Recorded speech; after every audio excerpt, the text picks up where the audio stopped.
Price lord. ഞാൻ brother Mathew from Dubai. ഇന്നത്തെ അതിരാവിലെ തിരുവചന ധ്യാനത്തിനായിട്ട് മത്തായി എഴുതിയ സുവിശേഷം 10-ാം അധ്യായം അതിൻ്റെ 32-ാം വാക്യം. മനുഷ്യരുടെ മുൻപിൽ എന്നെ ഏറ്റുപറയുന്ന ഏവനെയും സ്വർഗസ്ഥനായ എൻ്റെ പിതാവിൻ്റെ മുൻപിൽ ഞാനും ഏറ്റുപറയും. എന്നെ കേൾക്കുന്ന ദൈവ പൈതലെ, ജീവിതത്തിൽ കല്ലും മുള്ളും നിറഞ്ഞ ഇടുങ്ങിയതും ഞെരുങ്ങിയതുമായ വഴിത്താരയിലൂടെ മുൻപോട്ട് പോകുവാൻ നിങ്ങൾക്ക് കഴിയാതെ നിസ്സഹായരായി അനേക സഹോദരങ്ങൾ കർത്താവിനോട് നിലവിളിക്കാറുണ്ട്.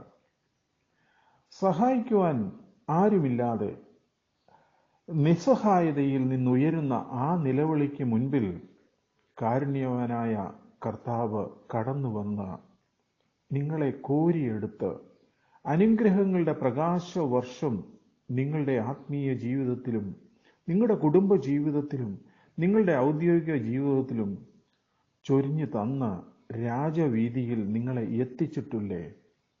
വലുതും വിശാലവുമായ സമ്പൽ സമൃദ്ധിയുടെ മനോഹാരിത നിറഞ്ഞ ആ വീതിയിലെത്തുമ്പോൾ തങ്ങളെ അവിടെ നിന്നും കോരിയെടുത്ത കർത്താവിനെ പലരും പാടെ മറന്നുപോകാറുണ്ട്.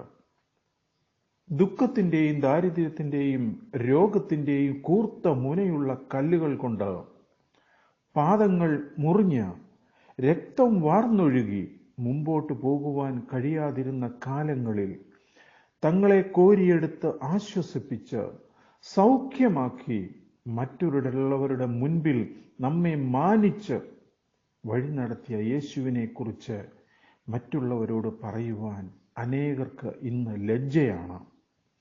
തങ്ങളുടെ പുതിയ സാമൂഹിക ബന്ധങ്ങളിൽ യേശുവിനെ കുറിച്ച് പറഞ്ഞാൽ തങ്ങളുടെ അഭിമാനം കുറഞ്ഞു പോകുമെന്നുള്ള ധാരണ അവരെ മൗനികളാക്കുന്നു. വിശാലത നിറഞ്ഞ ആ വീതിയിൽ നിന്നുകൊണ്ട് യേശുവിൻ്റെ സ്നേഹത്തെയും യേശുവിൻ്റെ അത്ഭുതത്തെയും യേശുവിൻ്റെ ശക്തിയെയും കുറിച്ച് ഉദ്ഘോഷിക്കുന്നവരെയും കർത്താവ് കാണുന്നു.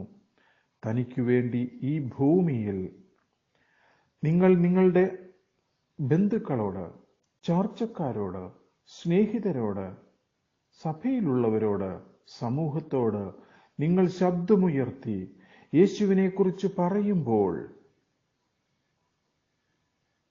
നിങ്ങളെ സ്നേഹിക്കുന്ന അരുമനാഥനെ നിങ്ങൾ അവരുടെ മുൻപിൽ ഉയർത്തുകയാണ്. എനിക്ക് വേണ്ടി ശബ്ദമുയർത്തുവാൻ കഴിയാത്തവരെ തൻ്റെ പിതാവിൻ്റെ സന്നിധിയിൽ താനും തള്ളിപ്പറയുമെന്ന് കർത്താവ് ഇന്ന് അരുളി ചെയ്യുകയാണ്. ഭവിഷ്യത്തുകളെ ഭയപ്പെടാതെ യേശുവിനെ മനുഷ്യരുടെ മുൻപിൽ ഏറ്റുപറയുന്നവരെ കർത്താവ് പിതാവിൻ്റെ സന്നിധിയിൽ ഏറ്റുപറയും എന്ന് ഈ അതിരാവിലെ സമയത്ത് ഒന്നുകൂടി നിങ്ങളെ ഓർമ്മപ്പെടുത്തുകയാണ് ദൈവമക്കളെ. എന്നെ കേൾക്കുന്ന സഹോദര സഹോദരി, നാം പലപ്പോഴും കഷ്ടങ്ങളുടെയും നഷ്ടങ്ങളുടെയും കൂർത്ത കല്ലുകളും മുള്ളുകളും നിറഞ്ഞ ജീവിത പന്താവിൽ വഴിമുട്ടി നിൽക്കുമ്പോൾ നിന്നെ കോരിയെടുത്ത് രക്ഷിച്ച യേശുവിനെ കുറിച്ച് മനുഷ്യരോട് പറയുവാൻ ഇനിയും നിങ്ങൾ നിങ്ങളുടെ നാവുകളെ ബലപ്പെടുത്തണം. നിങ്ങളുടെ ആത്മീയ ജീവിതം അപ്പോൾ പുഷ്ടിപ്പെടുകയാണ്. നിങ്ങളുടെ കുടുംബ ജീവിതം അപ്പോൾ ബലപ്പെടുകയാണ്. നിങ്ങളുടെ ഔദ്യോഗിക തലം അഭിവൃദ്ധി പ്രാപിക്കുകയാണ്. കാരണം നിന്നെ കോരിയെടുത്ത കർത്താവിനെ കുറിച്ച് വർണ്ണിക്കുവാനും അവനെ ഏറ്റുപറയുവാനും ഈ പ്രഭാതം മുതൽ നിന്റെ ശബ്ദം അനേകരുടെ ഇടയിൽ ഉയർത്തുമോ?